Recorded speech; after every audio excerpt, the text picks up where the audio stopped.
Welcome to the channel. I'm Carlos Ortega, and I'm excited to explore the amazing worlds of physics and chemistry with you. High above the city, millions of volts of electricity split the sky. What we're witnessing is electrostatic discharge. When clouds gather a massive surplus of electrons and the ground below lacks them, nature violently and unpredictably corrects that imbalance. Meanwhile, in a quiet bedroom down below, a smartphone rests on a nightstand, silently pulling a steady stream of power from the wall.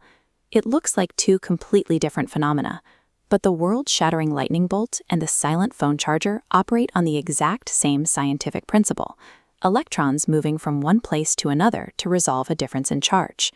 The question is how we captured nature's most violent, erratic force and trained it into a controlled, endless flow that fits cleanly into our pockets.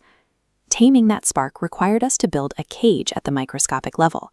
If we look inside a standard power cable, we see how material science creates the boundaries. First, we need a conductor.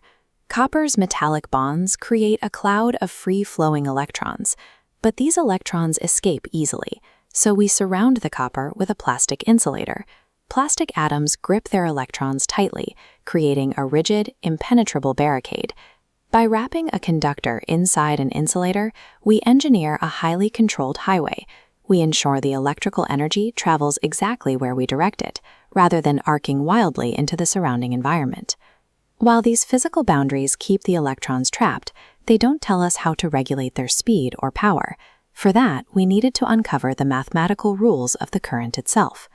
In 1827, physicist George Simon Ohm published the equations that govern continuous electrical flow.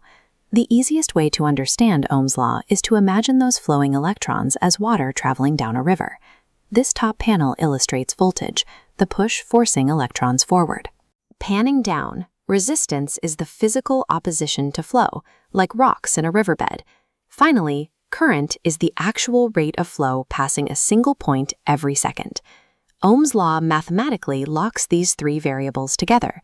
If you force electricity through a material with high resistance, you have to increase the voltage, the initial push, to maintain the exact same current. A single lightning strike releases all its energy in one sudden blast, but this calculated, controlled flow relies on an unbroken loop, maintaining that push and pull indefinitely. Decoding Ohm's law allowed engineers to look at any device, calculate the exact flow of electrons it required, and design a circuit to deliver precisely that amount of power. Maintaining that continuous flow on a global scale requires an immense amount of physical effort. To keep the loop running, humanity has to actively generate the voltage that pushes the electrons forward.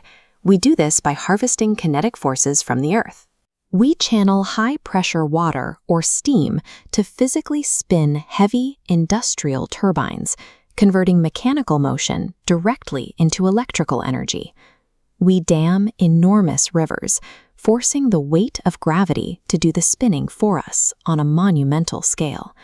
We harness atmospheric currents with wind farms, using the weather itself to turn the blades and maintain that massive charge difference. The moment that energy is generated, it is pushed directly into our microscopic cages, traveling hundreds of miles across an interconnected grid. By mapping the invisible pathways of atoms and decoding the mathematics of their movement, we learned to chain the planetary forces of nature to our walls. We took the violent chaos of a thunderstorm and engineered it into the quiet, steady heartbeat of modern civilization.